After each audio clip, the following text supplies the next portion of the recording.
1.13 question. Let me read the question. क्या दिया हुआ है?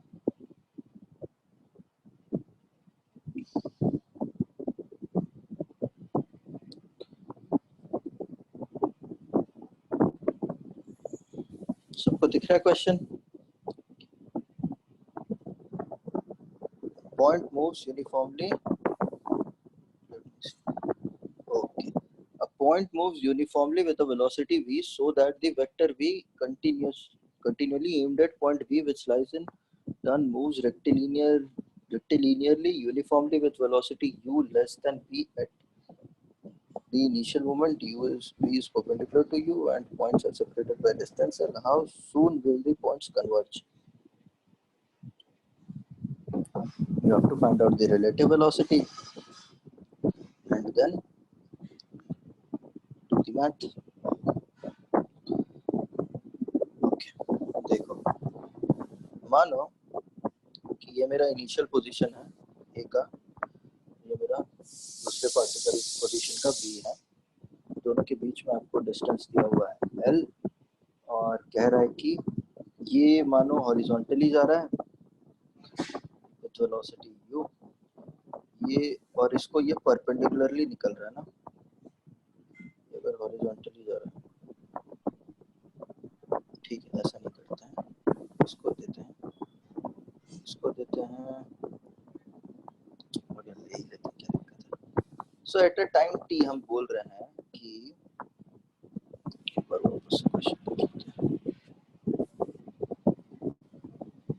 point A moves uniformly with velocity v. Sir, again background sound is coming. अभी ठीक है, हवा आ रहा होगा ना बेसिकली, एक्चुअली फैन बहुत क्लोज है मेरे से इसीलिए. Point A moves uniformly with a velocity v so that vector v is continually aimed at point B which in turn moves rectilinearly and uniformly with a velocity u. मतलब u constant है and u is less than v. The initial momentum v is perpendicular to u and points are separated by distance. Okay.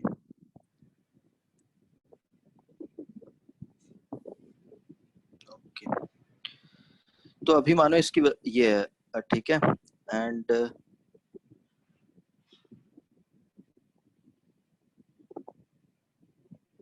इसको मानो मैं horizontally नीचे भेज रहा हूँ. यहाँ का जो पॉइंट है ये अभी तो इसको परपेंडिकुलरली निकल रहा है, ठीक है. सो एट एनी इंस्टेंट मानो कि ये ऑफ कोर्स सीधा ऐसे आगे बढ़ता जाएगा और ये इसको फॉलो करता हुआ इसको ऐसा आगे बढ़ता जाएगा, ठीक है. At some point they will meet. इसका तो हमेशा कांस्टेंट है वेलोसिटी और डायरेक्शन भी, बट ए का क्या सीन है, ए हमेशा बी को पॉइंट कर रहा होगा. किसी भी पॉइंट पे वेलोसिटी आप निकालोगे, लेट्स से मैं इस पॉइंट पे वेलोसिटी निकालता हूँ, तो जो इस ट्रैक का, इस पाथ का टेंजेंट होगा, जो इस ट्रैक का टेंजेंट होगा वो हमेशा बी के उस इंस्टेंट पे पोजीशन को पॉइंट कर रहा होगा एंड बी की उस इंस्टेंट पे वेलोसिटी u होगी, इसकी उस इंस्टेंट पे वेलोसिटी भी v होगी. ये चेंज नहीं हो रही है, ठीक है. v की आई थिंक v का वेलोसिटी का मैग्नीट्यूड कांस्टेंट है according to the question, but direction इसका चेंज हो रहा है. कैसे चेंज हो रहा है? डायरेक्शन चेंज हो रहा है ताकि वो b को हमेशा पॉइंट करता रहे. तो एट एनी इंस्टेंट ये लोकेशन है a dash and this is b dash, ठीक है. A dash and B dash are location at any instant. Now, what is the relative velocity between them? How I'll calculate relative velocity? I will join them by a straight line. And I will see what is the component of let's say this angle is theta. So I'll see what is the component of this. This will be u cos theta, right? And what will be the relative velocity between both of them? Velocity of will be v will be v minus u cos theta. Now, okay, so This is the relative velocity between them at that instant, particular instant. अब क्या करेंगे? अब हमको पता है कि इस relative velocity के बेसिस पे अगर हम लोग कमेंट करें, so the relative distance between them, the relative distance between them is changing with this velocity. Okay, the relative distance between them is changing with this velocity. अब क्या करेंगे? Okay, now can I say next condition हमको मिलेगा, ये पहला condition है. Next condition हम लोग को इसके शायद से इनिशियल कंडीशन से लेना पड़ेगा, इसके हॉरिजॉन्टल वर्टिकल डायरेक्शन पे. Okay, v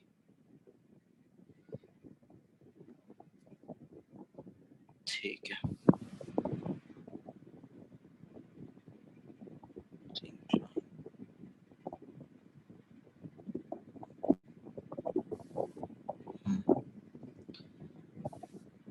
So tell me what is the total distance, अगर ये x axis है और ये y axis है, तो what is the total x axis में displacement, relative displacement between the two particles a and b? x axis में relative displacement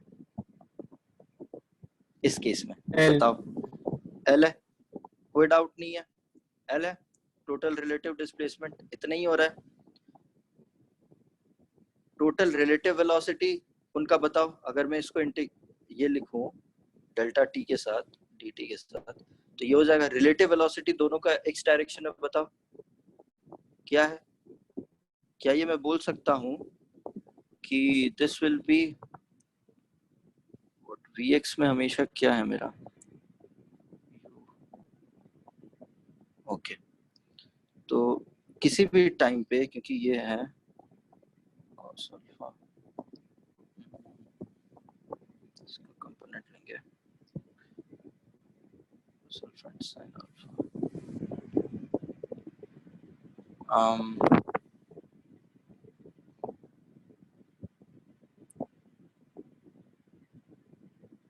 ये अगर इसकी हॉरिजॉन्टल टोटल वेलोसिटी इसकी vt है ना, तो क्या ये मैं बोल सकता हूँ इन टोटल टाइम, इसे छोड़ो,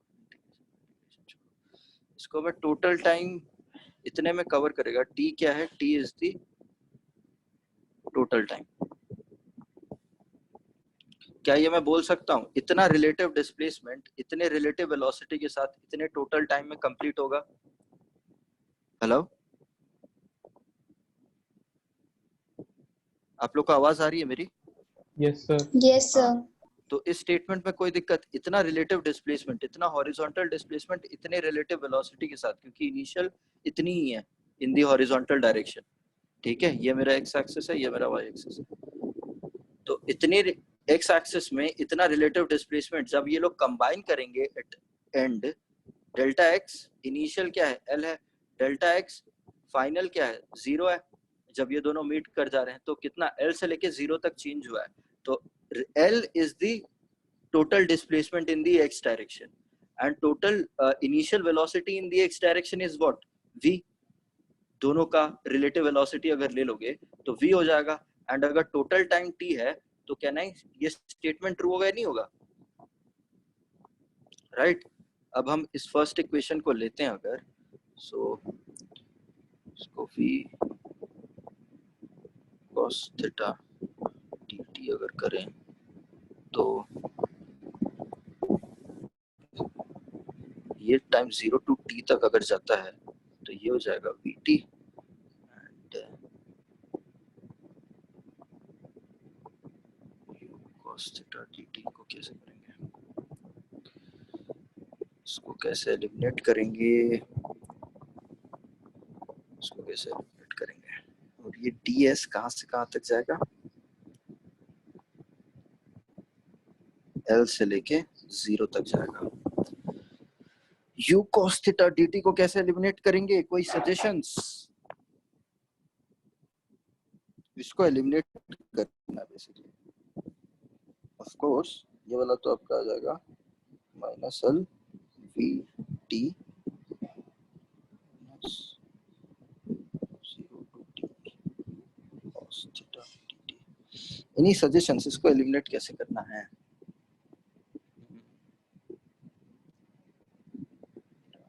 इस क्वेश्चन का आंसर कितना है वैसे? आंसर शायद से चेक करते हैं। आपके पास है पीडीएफ? बस है, है सर। स्क्रॉल कर। Sir L by under scroll- root v square plus u square आ रहा है क्या? काफी स्क्रॉल करना पड़ेगा मुझे। बताओ क्या लिखा हुआ है, क्या लिखा हुआ है? टाइम मैं नहीं बताना है देखा ना, सर, कोई टाइम बताना सर। टाइम बताना है, कितने टाइम में मीट करेगा वही 1.1 ना, वो रिलेटिव डिस्प्लेसमेंट बाय वो जो स्पीड होगा under root v square by u square plus u square. So VL divided by root over V square minus U square. ठीक है, लेकर आते हैं, रुको लेकर आ जाएंगे। 2 मिनट दो मेरे को सोचने का, कर लेंगे। Basically, इसको एलिमिनेट करना है।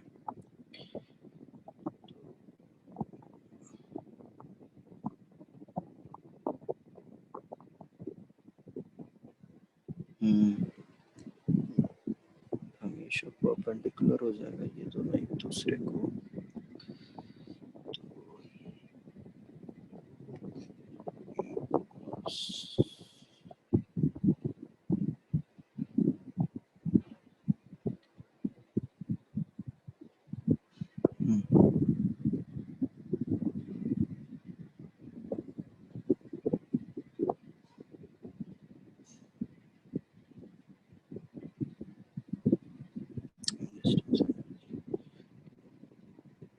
मैं रिकॉर्डिंग थोड़ा पॉज कर रहा हूँ ताकि एक्सटेंड ना हो जाए, ठीक है? थोड़ा सा। So this is capital M, this is 5, and this was 20. This we found out as 48 kgs, and later this was changed for the second case. This was changed to be 10 and this to be 15, isn't it? Now the trick is this.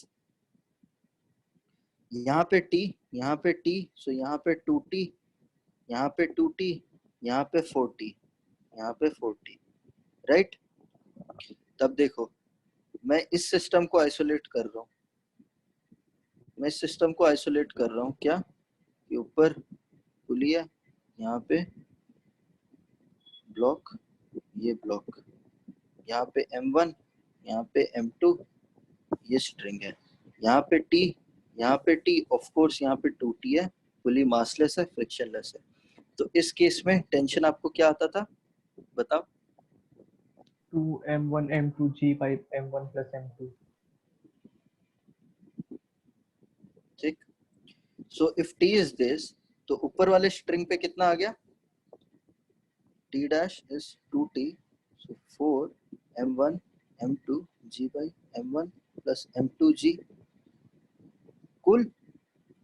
So if I replace this with, if this complete setup, if I replace with a block of what? Of a mass m, and this m value is equals to 4 times of m1 m2 by m1 plus m2, ठीक है? If I replace this, तो मेरा पूरा का पूरा setup same रहेगा। यहाँ पे 2T लग रहा होगा, ठीक है? यहाँ नीचे mg लग रहा होगा, 2T ऊपर की तरफ फुल रहेगा, ठीक है? mg नीचे लग रहा होगा। ये मैं सेटअप रिप्लेस कर सकता हूँ, नहीं कर सकता, इमेजिन करके देखो, ठीक है?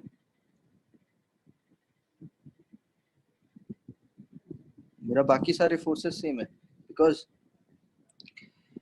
इनका नेट एक्सेलरेशन का एडिशन, इनका नेट एक्सेलरेशन का एडिशन आपको बस यहाँ पे ट्वाइस मिलेगा, है नहीं है? एंड वो कौन एक्सर्ट कर रहा होगा? वो ये टेंशन फोर्सेस एक्सर्ट कर रहे होंगे। तो इस टेंशन को यहाँ पे 2T रिप्लेस करके आप ये सेफली अज्यूम कर सकते हो, ठीक है? तो ये कंप्लीट सेटअप चेंज हो जाता है इस पे।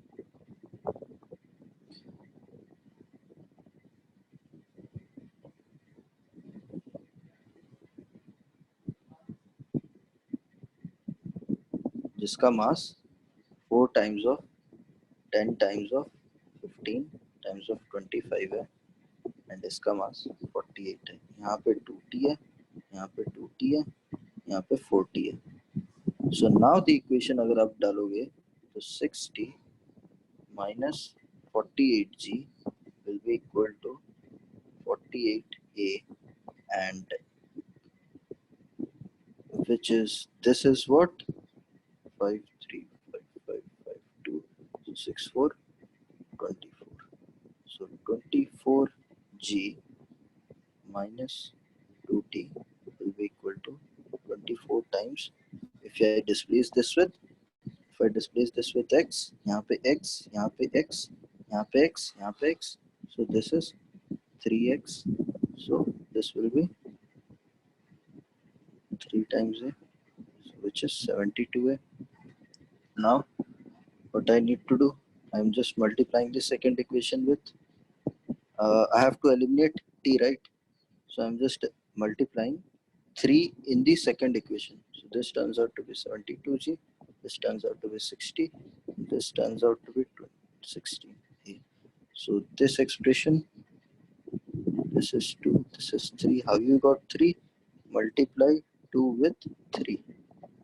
I got this, and 1 plus 2 will give me 72 minus 48 is 36g, and 216 minus 48 is 72 minus 48 is 24. 24. yes, वही गलती हो रहा था। 72 कहाँ पे जा रहा है? 72 48 24 and 26 48.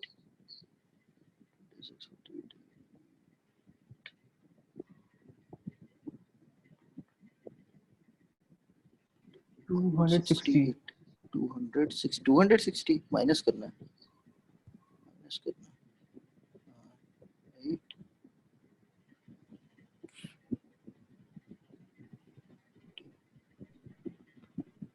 सब्ट्रैक्ट क्यों कर रहे हैं?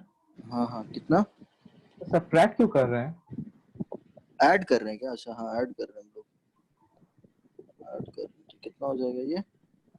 260 ये देखो कितना हो जाएगा, 240g पे 260 कितना है ये?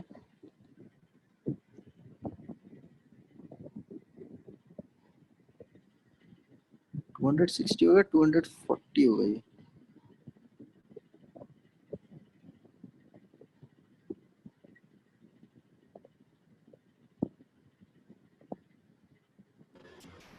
$260 254 होगा।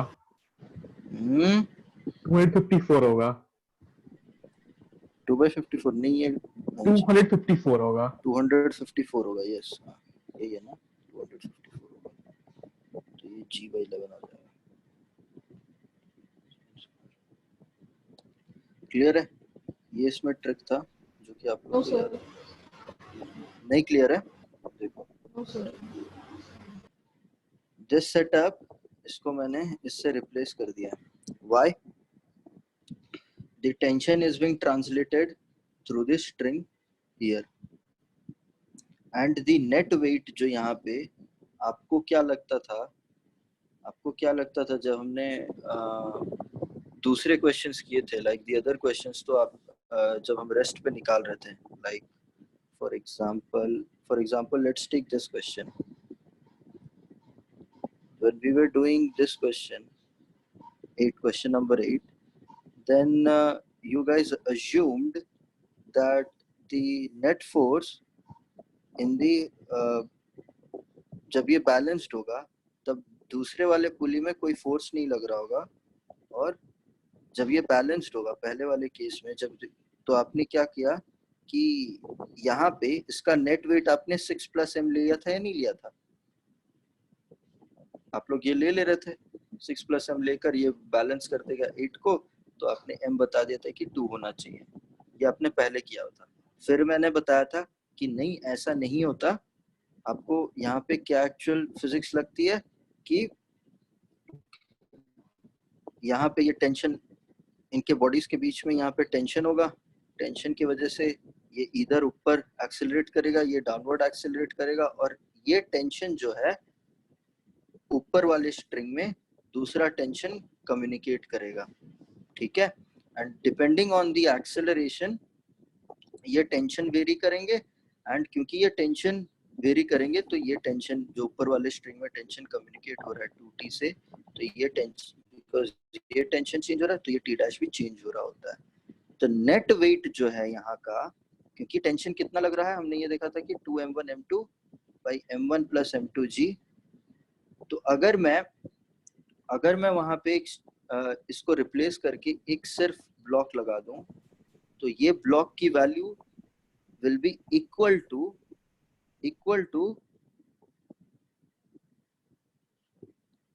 This value would be equal to जितना टेंशन ऊपर लग रहा है, कितना लग रहा है यहाँ पे 2t t डैश लग रहा है, which is equals to 2t। तो यहाँ पे वेट कितना हो जाएगा, this is equals to 4m1 m2 by m1 plus m2g। तो इसका weight m1 turns out to be same, इसको अगर mg के साथ इक्वेट कर दें तो m turns out to be 4m1 m2 by m1 plus m2, right? So this is the trick here, simple। Atwood's machine में ये हाईली एप्लीकेबल चीज है। कोई दिक्कत, फिर से रिपीट करना है तो बताओ, कर देते हैं।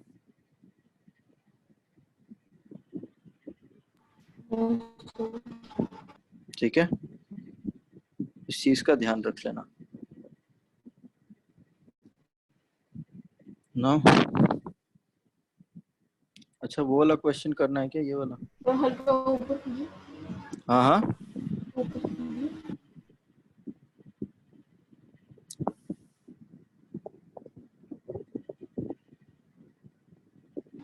सर ये लिखा है 24g equals to 260a, फिर a equals to 24g by 260 की जगह 240 है।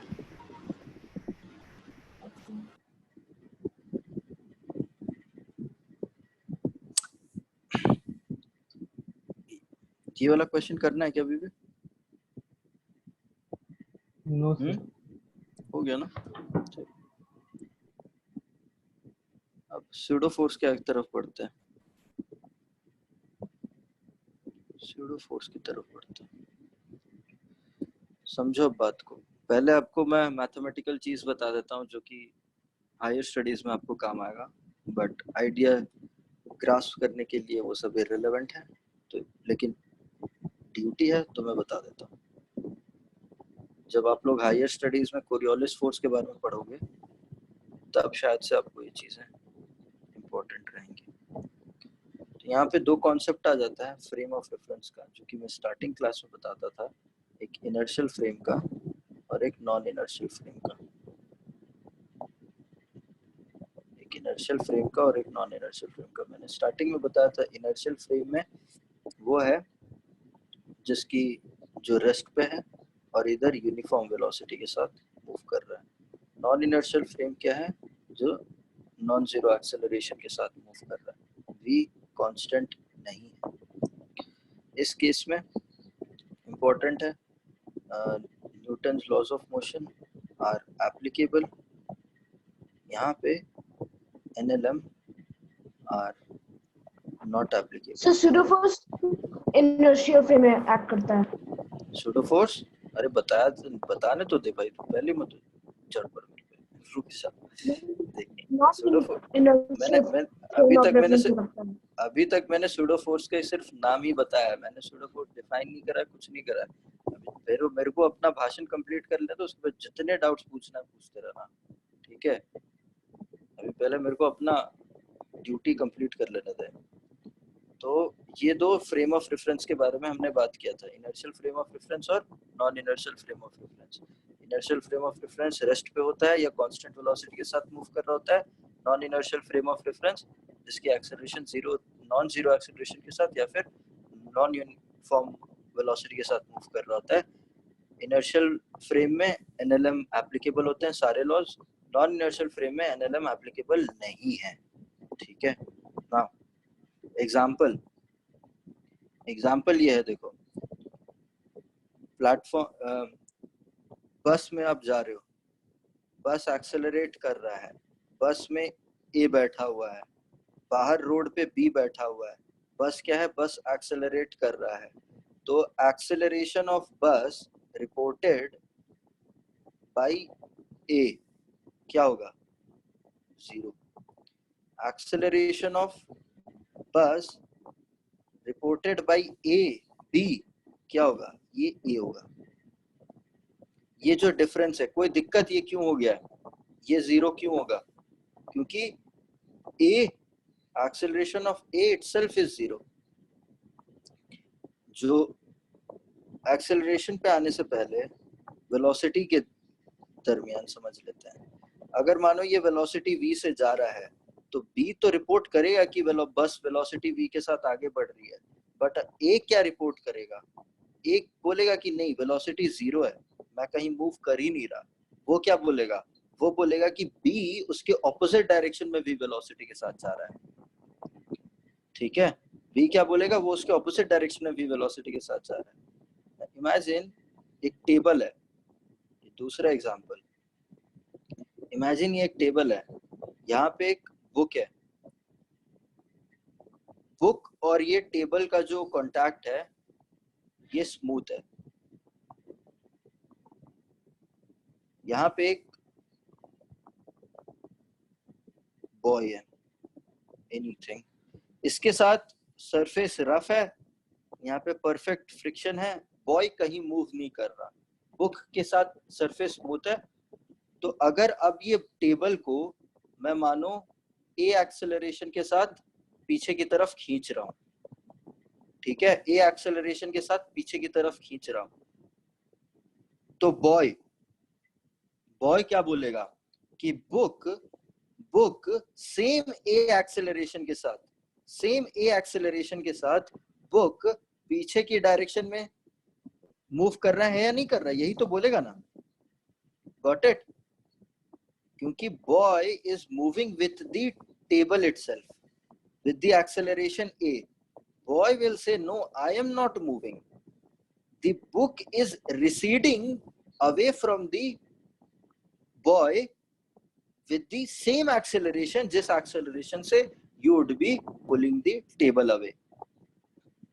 Again, तीसरा एग्जांपल, मानो ये एक बुक है, बुक टेबल पे रखा हुआ है, बुक का वेट नीचे लग रहा है, टेबल बुक पे नॉर्मल फोर्स ऊपर लगा रहा है। नाउ एक बॉय है ए, टेबल पे ही खड़ा हुआ है, बॉय क्या रिपोर्ट करेगा कि बुक रेस्ट पे है, बॉय क्या रिपोर्ट करेगा, बुक रेस्ट पे है। और मानो यहाँ पे एक बस है, बस में दूसरा बॉय है बी, ये बस मूव कर रहा है विथ वेलोसिटी v और एक्सेलरेशन a, कुछ भी बोल लो यार, कोई दिक्कत नहीं है। तो ये बस मूव कर रहा है विथ वेलोसिटी v, तो वो क्या बोलेगा कि v क्या रिपोर्ट करेगा, v बोलेगा बुक मेरे ऑपोजिट डायरेक्शन में, अगर ये एक्सेलरेट कर रहा है, मानो अगर ये एक्सेलरेट कर रहा है ए से, तो ये वो बोलेगा बुक उसके ऑपोजिट डायरेक्शन में एक्सेलरेट कर रहा है विथ ए। सिंपल सी चीज है। तो ऐसा क्यों हो रहा है, जब फ्रेम ऑफ रेफरेंस ये क्या है, ये बी अगर किसी एक फ्रेम में है जो कि एक्सेलरेट कर रहा है, तो बी क्या हो गया, इनर्शियल फ्रेम, क्योंकि इसका फ्रेम ऑफ रेफरेंस एक्सेलरेट कर रहा है।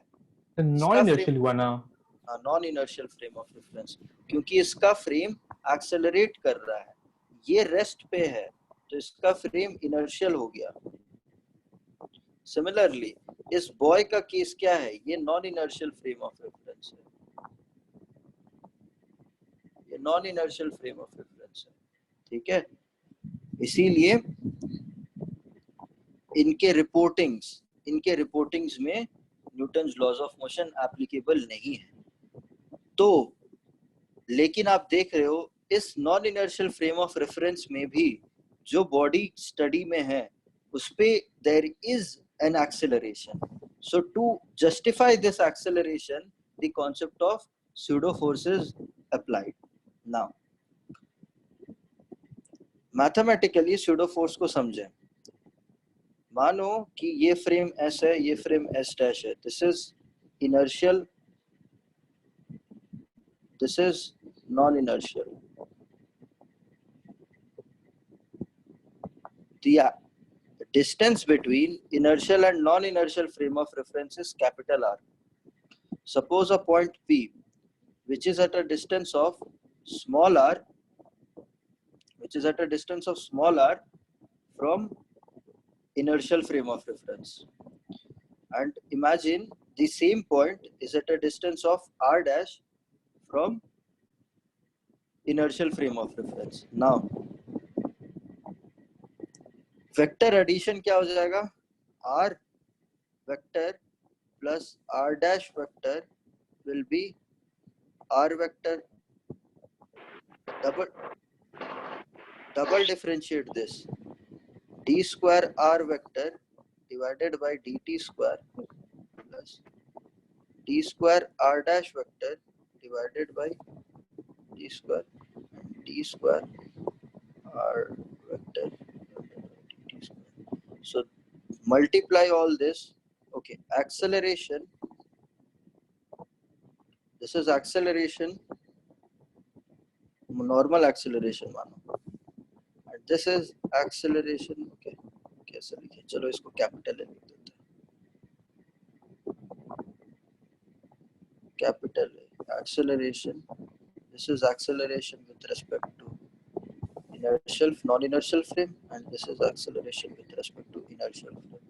So acceleration with respect to inertial frame is equals to acceleration with respect to non-inertial frame is equals to acceleration with respect to inertial frame minus acceleration with respect to the normal चीज. So this अगर मैं इसमें मास multiply करूँ,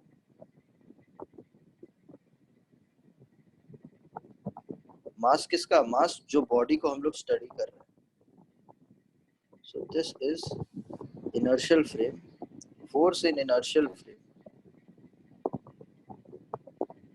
Force in inertial frame is, non-inertial frame will be equal to force in inertial frame minus the pseudo force. ठीक है, ये चीज को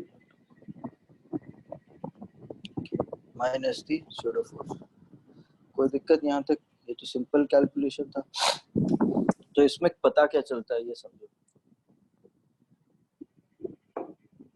पता ये चलता है हमें कि आपको इनर्शियल फ्रेम के रेफरेंस में अगर स्टडी करना है, नॉन इनर्शियल फ्रेम के रेफरेंस में अगर स्टडी करना है, तो जो भी फोर्स इनर्शियल फ्रेम में आ रहा है उसमें स्यूडो फोर्स इतना आप सब्ट्रैक्ट करोगे तो आपको inertial frame, non inertial frame of reference में आपको फोर्स मिल जाएगा. क्लियर है इतनी बात? आपको तो इससे कुछ कुछ पॉइंट समझ लेने हैं कि pseudo force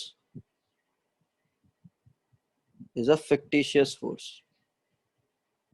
This is not actually acting on a body.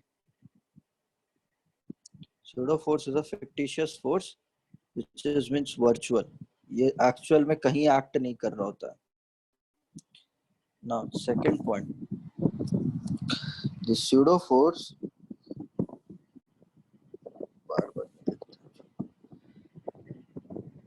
it acts in the direction opposite to the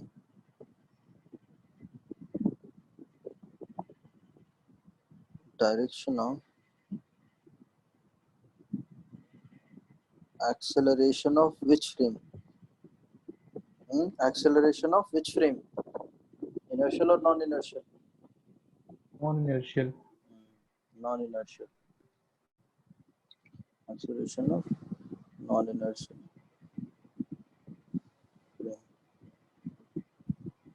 ये अगेन important point है. Next, the pseudo force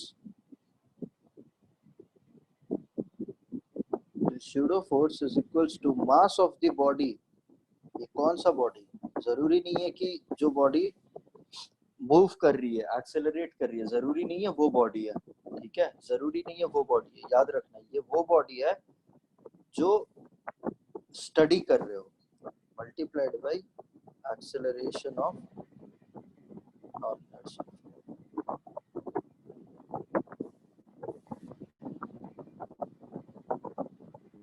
ये तो हो गया भाई इन सब के बारे में बेसिक आइडिया, ठीक है, इससे ज्यादा कुछ है नहीं इन सब में. बाकी अब आप लोग आ जाओ अपने डाउट्स लेकर, शुरू हो जाओ.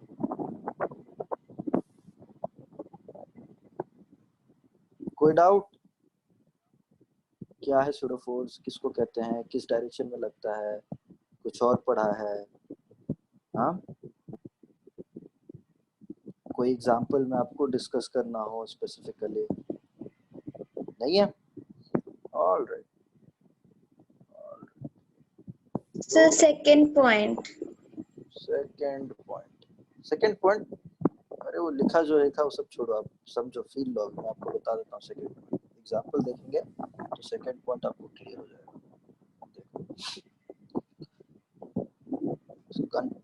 कॉन्सेप्ट का एक्चुअल अंडरस्टैंडिंग प्रॉब्लम सॉल्विंग में है और कहीं नहीं. अब देखो ये लिफ्ट है, क्या है ये? लिफ्ट में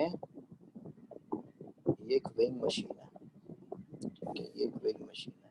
यहाँ पे एक बॉय खड़ा है. वेइंग मशीन रीडिंग किसकी लेती है? ये वेट की रीडिंग लेती है. और ये याद रख लेना वेइंग मशीन के कॉन्सेप्ट में. HCl माला है ना? सॉरी, क्या क्या क्या? HCl माला क्वेश्चन है सर. HC क्या कह रहे हो? HCl माला क्वेश्चन है सर. अरे मैं अभी क्वेश्चन पे नहीं आ रहा, मैं अभी बस और एक एग्जांपल डिस्कस कर रहा हूँ. आपने कौन होमवर्क किया था? वो भी ऐसे लिफ्ट वाला था. अच्छा अच्छा, वो ये वाला ये जो था ऐसा तो Yes. ये वाला ना, ये वाला क्वेश्चन ना. Yes, sir. हाँ चलो ठीक है, इसको भी. वो स्क्वायर और वेटिंग मशीन मिल सकता हाँ, अरे कुछ भी है. मेरे को देखो, अभी हम लोग 2 क्वेश्चन सूडो फोर्स में करेंगे, ठीक है, उसके बाद इस क्वेश्चन में आ जाएंगे, ठीक है. 8 o'clock तक क्लास है ना, ये मतलब 5 मिनट का सवाल है, उसमें कुछ इतना है नहीं, ठीक है. 5 मिनट भी नहीं, 2 मिनट में बता दूंगा क्या है ये. इसमें देख लो यार, ये सूडो फोर्स वाला इंपॉर्टेंट है, मिस मत कर देना. वेट जो है, वेइंग मशीन में वेट मेजर करता है. तो वेइंग मशीन वेट मेजर कैसे करता है? जो उस पे जो नॉर्मल फोर्स लगता है वो उतना ही रीडिंग देता है. अगर मान लो नॉर्मल केस में अगर आप वेइंग मशीन में खड़े होते हो तो आपके बॉडी में, आपका फ्री बॉडी डायग्राम अगर बना जाए तो आप अपना वेट नीचे पुल करेगा और आपको ये वेइंग मशीन ऊपर की तरफ नॉर्मल कॉन्टैक्ट फोर्स मारेगा. और वेइंग मशीन का फ्री बॉडी डायग्राम बनाएंगे तो उस पे आप नॉर्मल फोर्स जितना नीचे की डायरेक्शन में दोगे, वो नॉर्मल फोर्स रीडिंग पे वेइंग मशीन उसके बेसिस पे उसको 10 से डिवाइड करके आपको आपका मास स्केल में बता देगा कि कितना मास है, ठीक है. तो वेइंग मशीन हमेशा नॉर्मल फोर्स की रीडिंग देता है, ठीक है. ये हो गया पहला पॉइंट. नाउ अब ये लिफ्ट पे है वेइंग मशीन. नाउ अगर मानो ये लिफ्ट और यहाँ पे ये ग्राउंड है, यहाँ पे और एक बंदा खड़ा है, तो मानो ये लिफ्ट अगर ए एक्सेलरेशन से ऊपर जा रहा है, ठीक है, ए एक्सेलरेशन से ऊपर जा रहा है और लेट्स से यहाँ पे एक ब्लॉक भी रखा हुआ है, यहाँ पे एक ब्लॉक रखा हुआ है, ठीक है. ये ब्लॉक का मास m है, ओके. नाउ ये जो ये A है और ये B है. नाउ A की रिपोर्टिंग M के डायनामिक्स में क्या हो जाएगी? फॉर A M क्या कहेगा कि m का अगर फ्री बॉडी डायग्राम बनाओ तो उसका एक वेट नीचे लग रहा है और उसको एक नॉर्मल फोर्स ऊपर लग रहा है और वो ऊपर की डायरेक्शन में एक्सेलरेट कर रहा है, तो आप ये डायरेक्टली ये फोर्स बता सकते हो n minus mg will be equal to ma। This is for a, जो कि कौन सा फ्रेम है, ये इनर्शियल फ्रेम है, ये इनर्शियल फ्रेम है। नाउ फॉर b क्या है कि वो मूव कर रहा है क्या बॉडी, वो तो मूव नहीं कर रहा है। फॉर बी लिफ्ट में है, बॉडी मूव नहीं कर रहा है, तो वो क्या कहेगा कि mg नीचे लग रहा है और n ऊपर लग रहा है, तो n is equals to mg। तो देखो फॉर बट b क्या है, मेरा नॉन इनर्शियल फ्रेम है, b है मेरा नॉन इनर्शियल फ्रेम। तो यहाँ पे दो केसेस आ जा रहे हैं, इनर्शियल फ्रेम के लिए एक आंसर है नॉर्मल फोर्स का और नॉन इनर्शियल फ्रेम के केस में एक आंसर है नॉर्मल फोर्स का। यहाँ पे n की वैल्यू क्या आ रही है, m times of g plus a आ रहा है, यहाँ पे m की वैल्यू सिर्फ mg आ रही है। तो यहाँ पे दोनों जो डिस्क्रिपेंसी है दोनों के बीच में, उसको हटाने के लिए Newton's laws of motion inertial, ये कहा गया कि Newton's laws of motion non inertial frame में एप्लीकेबल ही नहीं है। तो आप ये जो आपने लिखा है ये गलत है, क्योंकि आप Newton's laws of motion apply ही नहीं कर सकते सेकेंड नॉन इनर्शियल फ्रेम में। तो आप कर क्या सकते हो, आप ये कर सकते हो कि जो आपका नेट फोर्स है, जो आपका नेट फोर्स है नॉन इनर्शियल फ्रेम में, वो आप ऐसे लिख सकते हो, जो नेट फोर्स है इनर्शियल फ्रेम में उसमें से अगर आप स्यूडो फोर्स को माइनस कर दोगे तो आपको net force in inertial frame मिल जाएगा। क्लियर है ये बात? ठीक है, अभी तक हमने यही देखा है, जो अभी डिराइव किया था वो यही देखा था कि F net in non inertial frame would B, जो भी आपको एफ नेट आ रहा है इन इनर्शियल फ्रेम उसमें से आप स्यूडो फोर्स को माइनस कर दो तो आपको एफ नेट मिल जाएगा, ये कहा हुआ है। ठीक है, तो F net in my inertial frame for this block would be what, F net in हाँ remember, F net in inertial frame would be what, n minus mg। F net in the inertial frame, मानो ऊपर की direction में मैं net ले रहा हूँ, ठीक है, ये ऊपर की डायरेक्शन में नेट है। एंड स्यूडो फोर्स का मैंने आपको ये कहा हुआ है, सेकंड वाला एक्सप्रेशन, सेकंड वाला पूछ रहे थे ना आप, it acts in the direction opposite to the direction of acceleration of, it's acts in the direction opposite of the direction of acceleration of non inertial frame. So यहाँ पे non inertial फ्रेम है कौन सा, जो लेफ्ट है मेरा वो नॉन इनर्शियल फ्रेम है या नहीं है, बी मेरा नॉन इनर्शियल फ्रेम है, लेफ्ट मेरा नॉन इनर्शियल फ्रेम है। बी नॉन इनर्शियल फ्रेम क्यों है, क्योंकि वो लेफ्ट के साथ ए एक्सेलरेशन के साथ ऊपर जा रहा है, इसीलिए बी मेरा नॉन इनर्शियल फ्रेम है। तो नॉन इनर्शियल फ्रेम अगर बी है तो जो स्यूडो फोर्स है उसको मैंने क्या कहा, the direction of the pseudo force would be in the opposite direction of the acceleration of inertial frame of reference. Acceleration of inertial frame of reference is in this direction. So pseudo force ka direction would be in this direction. And what will be the magnitude of this pseudo force? Would be the magnitude of this pseudo force would be mass of this body multiplied by this acceleration. जिस acceleration के साथ ये inertial frame accelerate कर रहा है। Clear है ये बात? क्लियर है ये बात? Yes, sir. हाँ, तो यहाँ पे आप माइनस एम ए लगा दो, तो एफ इनर्शियल फ्रेम। अब F net in non inertial frame क्या है, ये बॉडी रेस्ट पे है, ये बॉडी रेस्ट पे है इन नॉन इनर्शियल फ्रेम, यही तो रिपोर्ट करेगा ना बी। बी क्या बोलेगा यहाँ पे, बी बोलेगा नहीं भाई नहीं, ए चाहे कुछ भी बोल रहा हो एम रेस्ट पे है, तो एम रेस्ट पे है तो एफ नेट क्या हो जाएगा, नॉन इनर्शियल फ्रेम में 0, तो n क्या आ रहा है यहाँ पे, n क्या आ रहा है अब यहाँ पे, n जाएगा mg प्लस ma। अब जाके आप कंपेयर करो, देखो बराबर है, दोनों की बराबर है ना, ये दोनों। तो इस तरीके से आप सूडो फोर्स की अंडरस्टैंडिंग लेते हो। ठीक है, क्लियर है इतनी बात? सब हाँ रिस्पॉन्ड करेगा? Yes sir. Yes, sir. Question time, question time, question time, हाँ sir. Question time. Now, do you want an easy question or a good question? So medium. Medium. Sure. Medium रखते हैं फिर। Not easy, not very difficult. This is your inclined plane. This is your inclined plane at an angle theta. Now,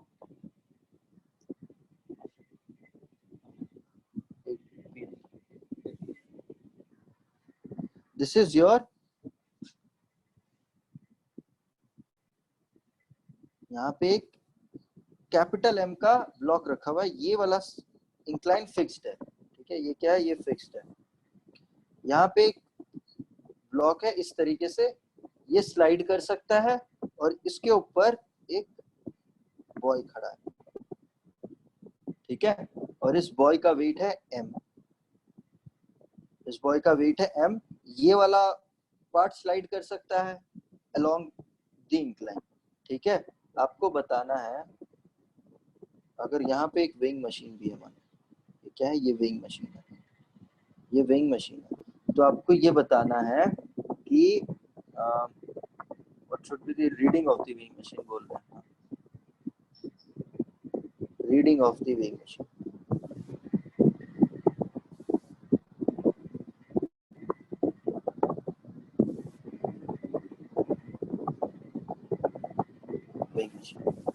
but before that चलो थोड़ा सा आपके लिए एक आसान वाला क्वेश्चन करते हैं।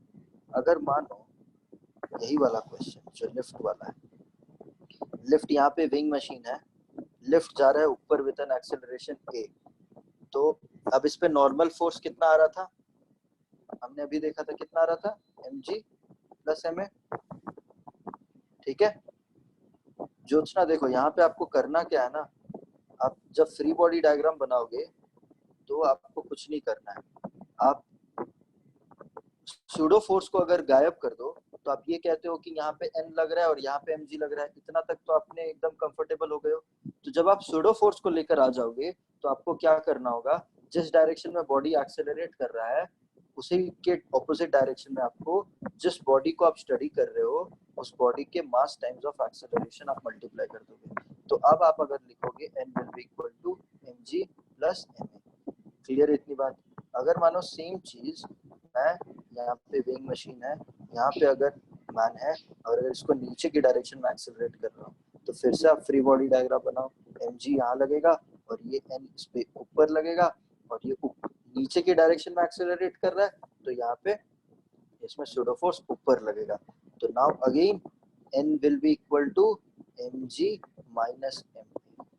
तो क्योंकि जो वेइंग मशीन है, जो वेइंग मशीन है will read the normal force, तो यहाँ पे उसको वेट जब ये ऊपर की तरफ जा रहा होगा, लिफ्ट ऊपर की तरफ एक्सेलरेट करता हुआ जा रहा होगा, तो रीडिंग आपको ज्यादा, मान लो ये 1 है, ये 2 है, तो n1 is greater than n2, तो when the lift is moving upward with constant acceleration, the weighing machine will read, the reading of the weighing machine is more than when the lift is accelerating downwards with the same acceleration, right? ये समझे?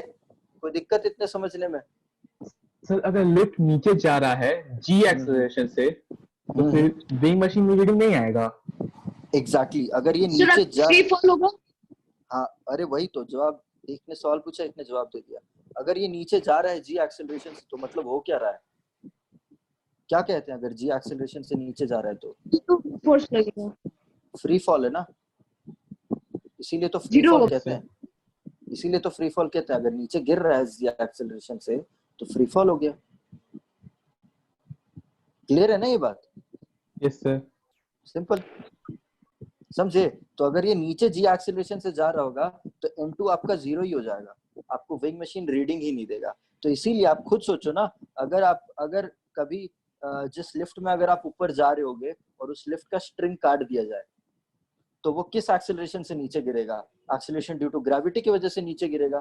तो acceleration due to gravity की वजह से नीचे गिरता है, तो अगर तो लिफ्ट के अंदर आपको जितना आपका वेट नीचे से पुल कर रहा होता है, उसी वेट के अगेंस्ट आपको एक सूडो फोर्स कौन लगाता है? नॉन इनर्शियल फ्रेम, लिफ्ट आप पे ऑपोजिट डायरेक्शन में लगाता है। तो इसीलिए आप एकदम फ्री फॉल फील करते हो, आप वेटलेसनेस फील करते हो। क्या ये वेटलेसनेस है? क्लियर है ये बात? क्लियर है ना ये बात? Yes sir. हाँ, सूडो फोर्स में क्या करना है? सूडो फोर्स में आपको जिस डायरेक्शन में इनर्शियल फ्रेम, पहले तो नोटिस करो कि बॉडी जिस किसी अगर दो बॉडीज कांटेक्ट में है और उन दोनों में से कोई एक बॉडी किसी भी डायरेक्शन में अगर एक्सेलरेट कर रहा है, तो फिर जो उसके साथ कांटेक्ट में है वो बॉडी का स्टडी नॉन इनर्शियल फ्रेम में हो जाएगा। और अगर वो बॉडी नॉन इनर्शियल फ्रेम में स्टडी ले रहे हैं, तो फिर उसके ऑपोजिट डायरेक्शन में उस पे सूडो फोर्स लगेगा। जिस डायरेक्शन में नॉन इनर्शियल फ्रेम एक्सेलरेट कर रहा होगा, उसके ऑपोजिट डायरेक्शन में आपको सूडो फोर्स लगेगा। सूडो फोर्स की वैल्यू क्या होगी? वो हो जाएगी उस जो भी बॉडी स्टडी कर रहे है उसकी mass multiplied by the acceleration of non inertial frame of reference. ठीक है, नाउ सॉल्व दिस क्वेश्चन। ये बस मैंने क्या करा है, उसी चीज को इंक्लाइन के ऊपर डाल दिया है। थोड़ा सा सोचो, आंसर मैं तुरंत दे दूंगा।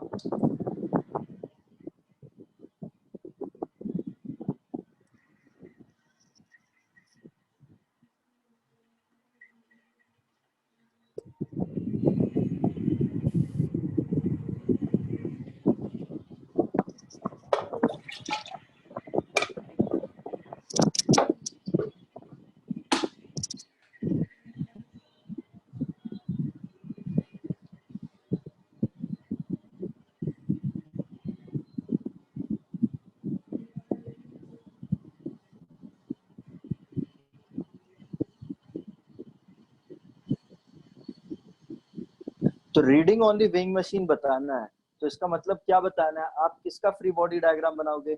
आप फ्री बॉडी डायग्राम बनाओगे इस मैन का। फिजिक्स समझो क्या हो रहा है। आपको reading of the weighing machine बताना है, तो मतलब आपको नॉर्मल फोर्स बताना है उस वेइंग मशीन पे क्या लग रहा है। फर्स्ट चीज, reading of the weighing machine अगर बताना है तो आपको ये बताना होगा कि उस वेइंग मशीन में आपको क्या नॉर्मल फोर्स लग रहा है। तो वही नॉर्मल फोर्स उस वेइंग मशीन पे लगेगा जो ये मैन उस वेइंग मशीन पे एग्जीक्यूट करेगा। नाउ अब ये मैन का अगर नॉर्मल फोर्स आपको निकालना है, तो आपको ये समझना होगा क्या ये मैन इनर्शियल फ्रेम में है या फिर नॉन इनर्शियल फ्रेम में है। तो कैसे इन्वेस्टिगेट करोगे? जो प्लेटफॉर्म पे वो मैन खड़ा है, क्या वो प्लेटफॉर्म मूव कर रहा है या नहीं मूव कर रहा है? सेकंड क्वेश्चन, अगर मूव नहीं कर रहा है तो वो रेस्ट पे है, तो आपको तो Newton laws of motion applicable है। अगर वो मूव कर रहा है तो वो किस तरीके से मूव कर रहा है? यूनिफॉर्म वेलोसिटी के साथ मूव कर रहा है या फिर यूनिफॉर्म एक्सेलरेशन के साथ मूव कर रहा है? यूनिफॉर्म वेलोसिटी के साथ अगर मूव कर रहा है तो भी कोई दिक्कत नहीं है, इनर्शियल फ्रेम ऑफ रेफरेंस है, तो आपको लॉज ऑफ मोशन एप्लीकेबल है। बट अगर यूनिफॉर्म एक्सेलरेशन से मूव कर रहा है, तब दिक्कत है, तब आपको non inertial frame of reference, वो platform non inertial frame of reference हो जाता है। तो वो मैन जिस प्लेटफॉर्म पे खड़ा है वो मैन नॉन इनर्शियल फ्रेम पे आ जाता है। तो इसीलिए वो मैन एक स्यूडो फोर्स एक्सपीरियंस करता है वो नॉन इनर्शियल प्लेटफॉर्म के वजह से। ठीक है, तो उसकी रीडिंग पे इफेक्ट पड़ता है क्योंकि वो एक नॉन इनर्शियल फ्रेम पे है। अब देखो, तो उससे पहले आपको ये जानना पड़ेगा कि जो प्लेटफॉर्म है वो उसकी एक्सेलरेशन क्या है। ठीक है, वो किस एक्सेलरेशन से जा रहा है? तो ये इसकी वर्टिकल डायरेक्शन पे क्या है? जी लग रहा है। और इसकी हॉरिजॉन्टल डायरेक्शन पे क्या लग रहा है? जी साइन थीटा। ठीक है, जी साइन थीटा लग रहा होगा। तो ये प्लेटफॉर्म जो है वो along the incline g sine theta acceleration के साथ नीचे गिरेगा। क्लियर है इतनी बात? Now yes sir. नाउ अब मैं उस मैन का फ्री बॉडी डायग्राम बना रहा हूँ। नाउ ये जिस प्लेटफॉर्म पे है वो नॉन इनर्शियल प्लेटफॉर्म है, because the platform is accelerating downwards along the incline with an acceleration g sin theta. Now when I draw the free body diagram, I know this man will be experiencing an mg force downwards. I know this man would be experiencing a normal force in the vertical direction, but also because this man is on a non-inertial frame of reference, so this man will experience a pseudo force. This man will experience a pseudo force in what direction? In the direction opposite to the acceleration of the inertia. ये ऊपर लगेगा जी sin theta. Hello hello hello hello बच्चों, आपको आवाज आ रही है? Yes, sir. Yes sir. Aditya, आप क्या कहना चाहते हैं? हेलो आदित्य। कनेक्शन के कारण लैपटॉप से क्लास बंद हो गया, अभी मोबाइल से आया हूँ। सर क्या पढ़ाए थे? 2 मिनट में ओपन कर दी। कहाँ से? ये क्वेश्चन जहाँ डिस्कस कर रहे थे, ये पार्ट थे आप? Yes sir. कहाँ पे चले गए थे? सर ये लिफ्ट वाला में थे आप? हेलो हेलो कौन सा लिफ्ट वाला सर? ये लिफ्ट Yes, वाला sir. जहाँ पे n1 is greater than n2 बताए थे, यहाँ पे थे आप? हाँ सर। ठीक है, तो अब हम लोग सर ये वाला क्वेश्चन जब डिस्कस कर रहे थे वेज वाला। हाँ तो देखो, वेज वाला जब डिस्कस कर रहे थे। हाँ ठीक, तो देखो वापस से सुन लो। तो हमें यहाँ पे निकालना है reading of the weighing machine. तो वेइंग मशीन रीडिंग क्या देगा? जो उस पे नॉर्मल फोर्स लग रहा होगा वो रीडिंग देगा वेइंग मशीन। तो आपको बेसिकली उस वेइंग मशीन पे क्या नॉर्मल फोर्स लग रहा है वो आपको आइडेंटिफाई करना है, ठीक है? तो वेइंग मशीन पे जो नॉर्मल फोर्स है वो कौन एग्जीक्यूट कर रहा होगा? वो एग्जीक्यूट कर रहा होगा आपका मैन एग्जीक्यूट कर रहा होगा वेइंग मशीन पे। अब आइडेंटिफाई करो, मैन जिस प्लेटफॉर्म पे खड़ा है वो प्लेटफॉर्म क्या स्टेशनरी है या फिर मूविंग है?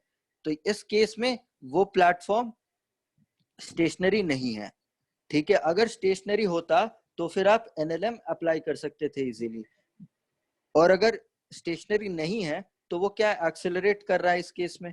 इस केस में कैसे एक्सेलरेट कर रहा है? With an acceleration g sine theta, है ना? ये platform downward the incline accelerate कर रहा होगा जी साइन थीटा से, ठीक है? तो अब ये मैन जो है वो एक नॉन इनर्शियल फ्रेम में है, बिकॉज द प्लेटफॉर्म जिस पे वो खड़ा है that itself is accelerating downwards the incline with acceleration g sine theta, इसीलिए वो नॉन इनर्शियल फ्रेम में। ये कहां पर है? Is in non inertial frame, non inertial frame में है। तो जब नॉन इनर्शियल फ्रेम में है तो उसको एक स्यूडो फोर्स एक्सपीरियंस होगा। वो स्यूडो फोर्स किस डायरेक्शन में एक्सपीरियंस होगा? ऑपोजिट डायरेक्शन पे, जिस डायरेक्शन पे इनर्शियल फ्रेम एक्सेलरेट कर रहा है, ठीक है? जिस डायरेक्शन पे इनर्शियल फ्रेम एक्सेलरेट कर रहा है, और उस स्यूडो फोर्स की मैग्नीट्यूड क्या हो जाएगी? Acceleration of the pseudo non inertial frame multiplied by the mass of it. Clear है इतनी बात? क्लियर है इतनी बात? ठीक है, तो अब बताओ n क्या? Hello sir. हेलो हाँ, अब बताओ n क्या हो जाएगा? आप बताओ n क्या होगा? ये mg sin थीटा तो नीचे क्यों रहेगा? अरे भैया देखो यार, ये सब छोड़ो तुम फिजिक्स, ये जो कॉन्सेप्ट अभी तक जितना कुछ ऑपोजिट डायरेक्शन ये सब भूल जाओ। अभी तुम, ये तो मैंने आपको थ्योरी जो था जैसे बताना था मैंने बता दिया। अब तुम मेरी बात ध्यान से सुनो, सब लोग ध्यान से सुन रहे इस बात को। अब इमेजिन करो, सब लोग अपना आंख बंद करके इमेजिन करो लिफ्ट में बैठे हो, ठीक है? अब जब तुम लोग लिफ्ट में बैठे हो, लिफ्ट मानो कि ऊपर जा रहा है, ठीक है? लिफ्ट मानो कि ऊपर जा रहा है, तो तुम लोग अपने में किस डायरेक्शन में फोर्स एक्सपीरियंस करोगे? और की ओर। है तुम लोग, अरे रुको ये ऊपर छोड़ो, चलो लेट मी नीचे रिफ्रेज नीचे नीचे नीचे की ओर, लेट अरे नीचे अरे की ओर, लेट हाँ ठीक है भैया, नीचे की लेट ओर मी सर। अरे हाँ भैया सुन लिया मैंने, let me rephrase my question. अगर डाउट आ रहा है let me rephrase my question. मानो कि तुम लोग लिफ्ट पे हो, अब लिफ्ट क्या है, इमीडिएटली चालू हुआ, तो तुम लोग को किस डायरेक्शन में झटका लगेगा बताओ। मानो नीचे की डायरेक्शन में।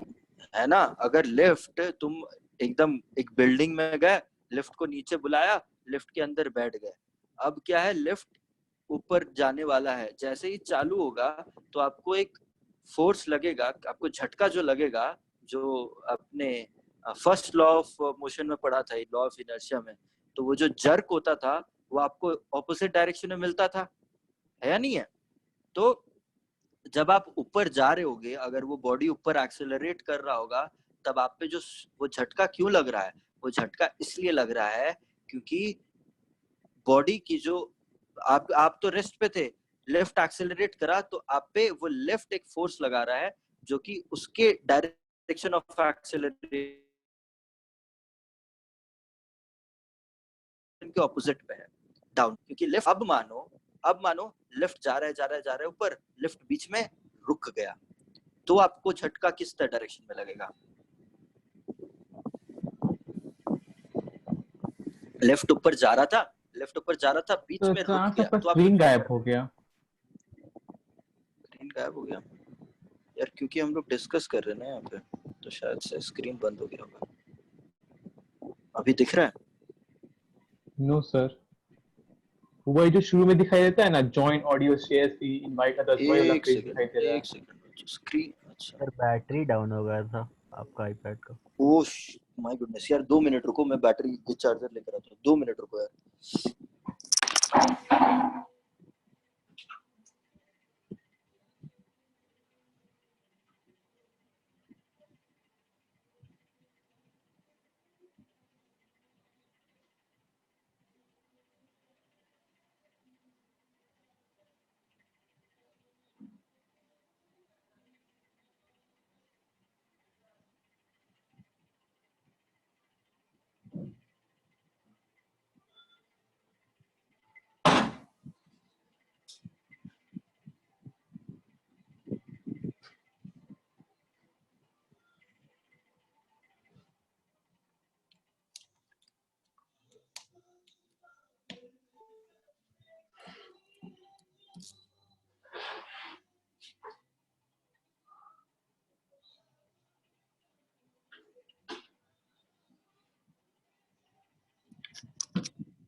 आवाज आ रही है सबको?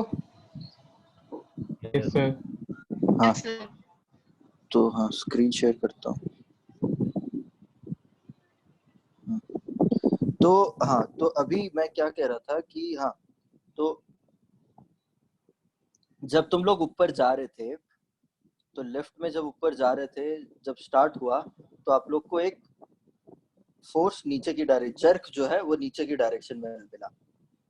फिर जब लिफ्ट ऊपर जाते जाते जब आपके प्लेटफॉर्म पे पहुंच जाती है, आपके फ्लोर पे पहुंच जाती है, तो जब लिफ्ट रुक रहा होता है, तब आपको हल्का सा फ्री फ्लोटिंग टाइप फील होता है या नहीं? जब आप लिफ्ट पे ऊपर जा रहे होते हो, जहाँ पे बहुत ही ऊपर पहुंच गए हो, तो हल्का सा फ्री फ्लोटिंग टाइप फील होता है। तो जब लिफ्ट ऊपर जा रहा होता है, तो आपको एक फोर्स नीचे की डायरेक्शन में लगता है। जब आपका लिफ्ट रुक रहा होता है, तब आपको फोर्स ऊपर की डायरेक्शन में मिलता है। ठीक है, मानो हेलो, यस सर। कोई एक दूसरा एग्जांपल देखो, दूसरा एग्जांपल ले दो। अगर मानो आप एक आप एक बस में जा रहे हो, मानो बस में बैठे हो, तो जब बस रुक जाता है, चलते चलते बस रुक जाता है, ठीक है, ये चल रहा था इस डायरेक्शन पे, बस रुक गया, तो आपको फोर्स किस डायरेक्शन पे, फॉरवर्ड लगता है, क्योंकि क्यों लगा फॉरवर्ड? लगता है नहीं लगता? फॉरवर्ड जर्क मिलता है ना अगर बस रुक गया तो। क्यों? क्योंकि इस पे, इस बॉडी पे, इस एक्सेलरेटिंग बॉडी पे रिटार्डेशन फोर्स लगा। इसको रोकने के लिए इस एक्सेलरेटिंग बॉडी पे एक रिटार्डिंग फोर्स लगा, तो आपको एक फॉरवर्ड जर्क मिलता है। सिमिलरली जब ये बॉडी रुका हुआ था, जब ये बस रुक, सर हाँ एक्सेलरेटिंग बॉडी पे तो एनएलएम लगा, पहला लॉ तो लगा। पहले लॉ तो लगा मतलब कि नॉन इनर्शियल फ्रेम हो गया ना, A is not equals to 0. see first thing, I'm not, when I'm discussing these examples, I'm just discussing about how do you feel in those situations. I'm not discussing what is the actual physics behind it. Okay, so I'm not discussing whether Newton laws of motions are applicable, whether it's an inertial frame or a non-inertial frame. I'm just right now wanting to know what do you feel when you are in those situations. That's it. Okay, so when I say that when there is a bus, so this bus, let's say you are sat on a bus started moving, तो बस अगर start कर रहा है moving, तो फिर ये आगे के डायरेक्शन में एक्सेलरेट कर रहा है मतलब। तो जब ये स्टार्ट करता है मूविंग, तो आप जर्क किस डायरेक्शन में फील करते हो, लेफ्ट या राइट? लेफ्ट। अब ये चल रहा था, अब क्या हुआ, ये रुक गया, तो मतलब इस पे एक रिटार्डिंग फोर्स लगा, किस डायरेक्शन पे? राइट। इस डायरेक्शन पे। तो आप किस डायरेक्शन पे जर्क फील करते हो जब रुकेगा तो, राइट या लेफ्ट? राइट। तो देखो अब यहाँ पे बॉडी एक्सेलरेट, जो ये इनर्शियल फ्रेम है, अब आता है, अब ये इनर्शियल फ्रेम एक्सेलरेट कर रहा था फॉरवर्ड डायरेक्शन, तो आपको फोर्स किस डायरेक्शन में लगा, ऑपोजिट। अब ये बॉडी डिसेलरेट कर रहा था लेफ्टवर्ड डायरेक्शन, तो आप एक्सेलरेट करने लगे फॉरवर्ड डायरेक्शन। फील से समझो, ठीक है? मानो कि आप एक जायंट व्हील में बैठे हो, नाउ आप यहाँ पे कंपार्टमेंट में बैठे हो, तो जब ये ऐसे घूमता रहता है, तो आप एक सेंट्रीपिटल फोर्स। अरे सेंट्रीफ्यूगल वो तो हम लोग जब सर्कुलर मोशन करेंगे तब सब देख लेंगे, सेंट्रीपिटल क्या है, सेंट्रीफ्यूगल फोर्स क्या है। तो आप मुझे फील से बताओ यार, तो आप लोग एक फोर्स फील करते हो नहीं करते कि बाहर की डायरेक्शन में मुझे कोई पुश कर रहा है करके? जब आप अंदर उसमें बैठे रहते हो, ऐसा फील करते हो ना? जब मानो कि एकदम हाइट पे पहुंच गए, आप एकदम हाइट पे जब पहुंच जाते हो, तो फिर जब ये ऊपर से जब नीचे आ रहा होता है, बैठे हो ना जायंट व्हील में कभी?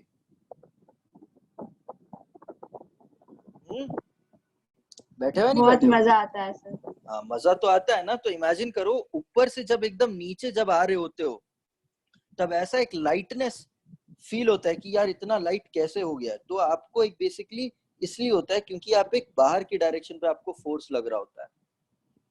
ये स्यूडो फोर्स होता है, क्योंकि ये सर्कुलर मोशन में, ये हम देखेंगे सर्कुलर मोशन में। तो स्यूडो फोर्स का फील लेने की कोशिश करो। अगर आप किसी बॉडी पे हो, आप किसी ऐसी बॉडी पे हो, ऐसे प्लेटफॉर्म पे हो जो प्लेटफॉर्म एक्सेलरेट कर रहा होगा, तो आपको एक स्यूडो फोर्स लगेगा उस प्लेटफॉर्म के एक्सेलरेशन के ऑपोजिट डायरेक्शन पे। एंड उस स्यूडो फोर्स की मैग्नीट्यूड क्या हो जाएगी? उस प्लेटफॉर्म की एक्सेलरेशन मल्टीप्लाइड आपके बॉडी की मास। यही चीज है मूल मुद्दा। तो इस केस में the acceleration of the platform was g sin theta and mass of the body is m. The platform was accelerating g sin theta के साथ in downward the incline, so you experienced a pseudo force upward the incline, so now the n turns out to be what? इसका component low, this angle is, of course, this angle is theta, so n will be mg minus mg sin theta, और ये इसका इधर वाला cos theta हो जाएगा, उधर वाला sin square theta हो जाएगा। ठीक है, तो ये क्या हो जाएगा? mg cos square theta। mg cos square theta. कोई दिक्कत? अगर दिक्कत है तो आ जाओ, और एक चीज करते हैं। अब मैं ये थीटा को क्या कर रहा हूँ, 0 से लेके 90 तक चेंज कर रहा हूँ। 0 पे cos 0 क्या हो जाएगा, 1, n will be equal to mg। ठीक है, चाहे अगर ये इंक्लाइन प्लेन, अगर ये इंक्लाइन प्लेन 0 है मतलब हॉरिजॉन्टल है, और वो जो प्लेटफॉर्म है वो ऐसा है और मास ऐसा है, तो जो mg नीचे लग रहा है वो n इस पे ऊपर लग रहा होगा, तो n is equals to mg। जब ये इंक्लाइन प्लेन एकदम वर्टिकल हो गया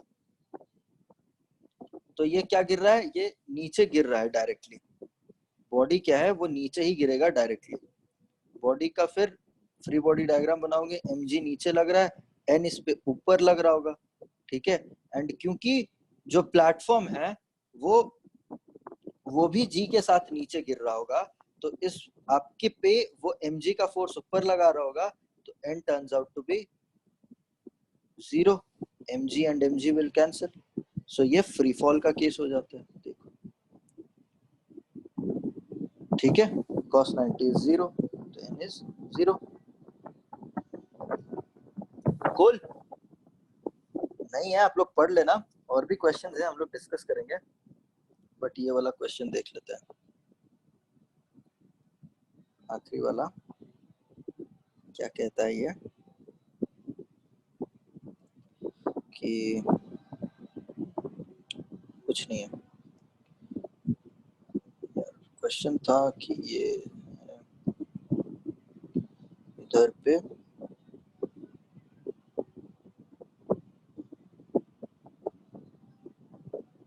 ये पकड़ के खींच रहा है, इसका मास m है, इसका मास m है ना, यही सेटअप था ना। तो मानो इसमें आपको एक्सेलरेशन और टेंशन दोनों बताना है, तो कैसे बताओगे? कुछ नहीं है, फ्री बॉडी डायग्राम बनाओ इसका फोर्स लगाओगे mg का, उस पे फोर्स लग रहा है ऊपर टेंशन का, और क्या है,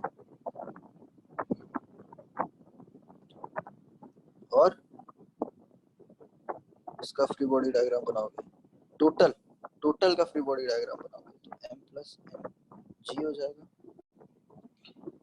और एक कांटेक्ट फोर्स भी लग रहा होगा इसमें, n, इस पे नीचे n, कांटेक्ट फोर्स तो गायब हो जाएगा, दोनों के बीच का फोर्स है, तो इस पे ऊपर t। तो अगर मानो ये पूरे सेटअप को हम a से एक्सेलरेट करवा रहे हैं, तो ये भी a से एक्सेलरेट कर रहा होगा ऊपर, तो I can write 2t minus capital M plus mg is equals to capital M plus m into a. This is the first equation, and also you can say that in this case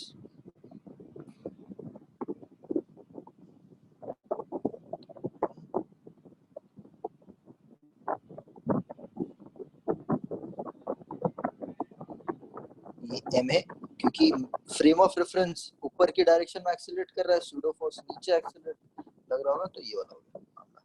ठीक है, तो दो equation है, and फिर इसके basis पे आपको question solve करना होता है। क्या दिक्कत थी इसमें बताओ? अद्वै आप पूछ रहे थे क्या? कौन पूछ रहा था ये वाला जो मैंने क्वेश्चन दिया था?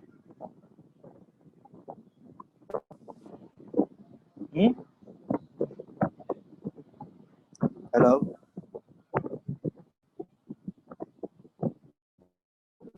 बच्चों आवाज आ रही है ना आप लोगों तक मेरी? Yes sir.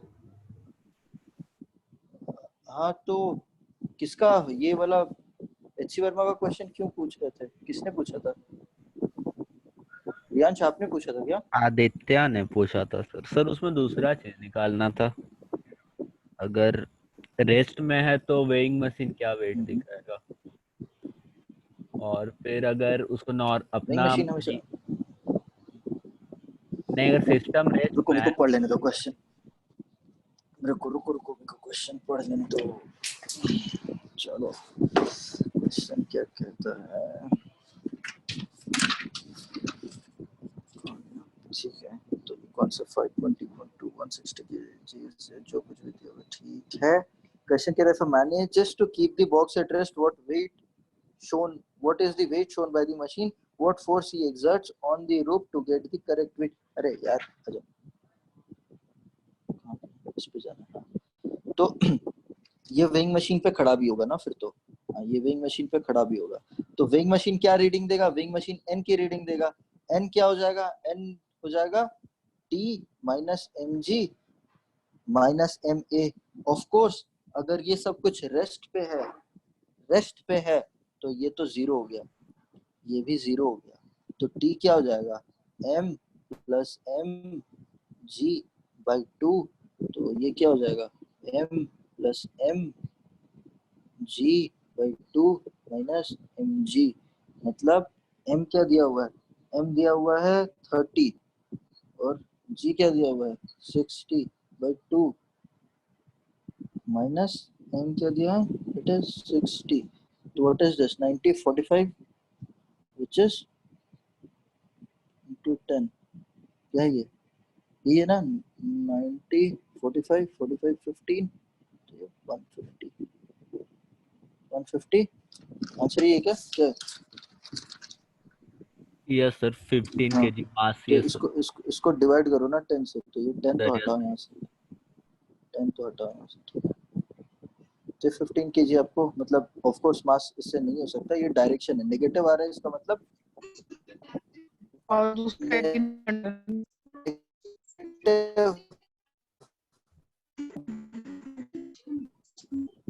ले लिया ना तो ये तो अच्छा तो दूसरे वाले क्वेश्चन के लिए क्या करेंगे दूसरे वाले क्वेश्चन में पूछ रहा है कि आपको करेक्ट वेट दिखाना है करेक्ट वेट दिखाने के लिए आपको n को क्या करना होगा n कितना होगा करेक्ट वेट के लिए बताओ जरा n करेक्ट वेट कितना 600 ना 600 होगा ठीक है तो यही वैल्यू यहाँ पे सब्स्टिट्यूट करो ठीक है और फिर स्क्रीन दिख नहीं रहा है और मेरा। फिर इस इक्वेशन क्या दिख नहीं रहा है आदित्य आपका स्क्रीन नहीं दिख रहा ना हेलो आदित्य आपका स्क्रीन नहीं दिख रहा है ना क्या चल रहा है आदित्य आपका स्क्रीन नहीं दिख रहा है ना किसका स्क्रीन नहीं दिख रहा है मेरे को आप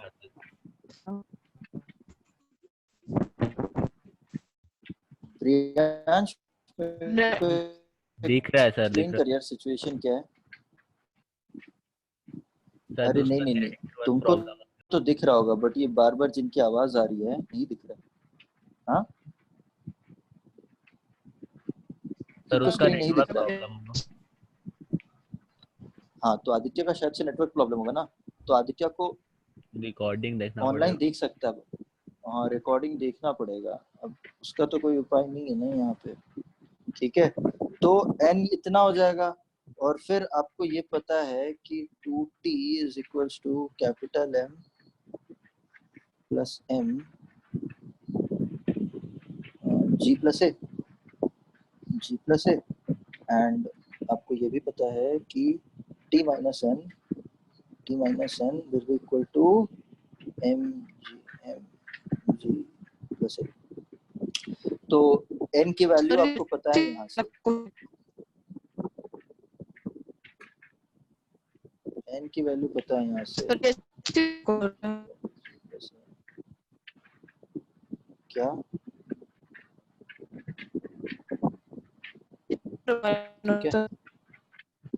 यहाँ से आपको n की वैल्यू पता है m की वैल्यू पता है g की वैल्यू पता है सॉरी ये स्मॉल m की वैल्यू पता है बेसिकली आपको a की वैल्यू निकालनी है तो यहाँ से आपको a की वैल्यू आ जाएगी ठीक है और जब आपको यहाँ से a की वैल्यू आ जाएगी आप इसको यहाँ पे सब्स्टिट्यूट करोगे और आप टेंशन की वैल्यू निकाल सकते हो क्लियर है ये बात कोई दिक्कत बाकी लोग रिस्पॉन्ड कर दो बाकी में से कोई ठीक है सर ठीक है सर। हाँ अरविंद, ऑल ठीक है क्लियर? सर। हाँ आदित्य, कोई दिक्कत है? Aditya, I suggest that you watch the video on YouTube.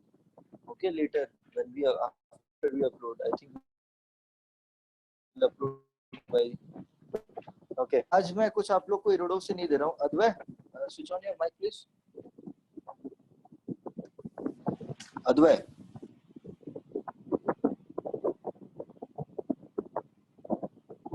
Advait कहीं चले गए क्या?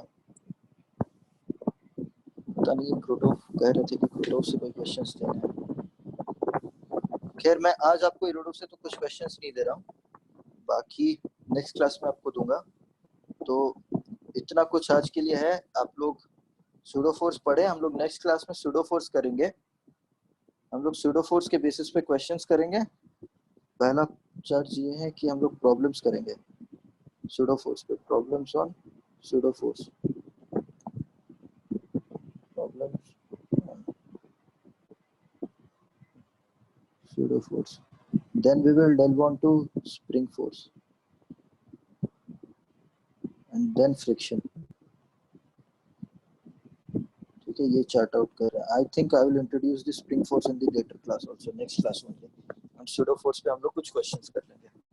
ठीक है, right? Class okay. Thank you guys. कोई क्वेश्चंस आप लोग मेरे को ग्रुप पे पोस्ट कर दो. कौन से बुक से सॉल्व कर रहे हो क्वेश्चंस?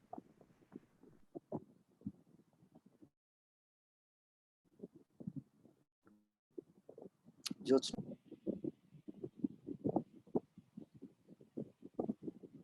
हेलो,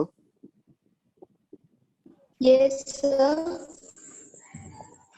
आप कौन से बुक से सॉल्व कर रहे हो क्वेश्चंस? सब बुकलेट.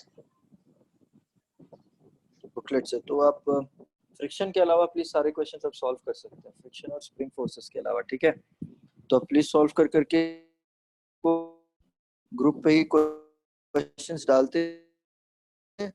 ऐसा हो जाएगा कि नेक्स्ट क्वेश्चन लेंगे. ठीक, डाउट आते हैं बुकलेट जो वो लोग क्वेश्चंस प्रैक्टिस कर रहे हैं या फिर कोई दूसरे टॉपिक का भी, कैसा भी कोई भी डाउट आप ग्रुप पे पोस्ट कर लीजिए, मुझे प्राइवेट मैसेज कर दीजिए. मैं आपको इमीडिएट आंसर करने की कोशिश करूंगा. अगर न्यूटन्स लॉस ऑफ मोशन से रिलेटेड क्वेश्चन है तो मैं उसको प्रेफर करूंगा कि क्लास में आंसर करूं. तो आप लोग जितने ज्यादा क्वेश्चन सॉल्व करना चाहते हैं आप लोग कीजिए और ग्रुप पे पोस्ट करते रहिए क्वेश्चंस. ठीक है, right? Thank you guys, good night.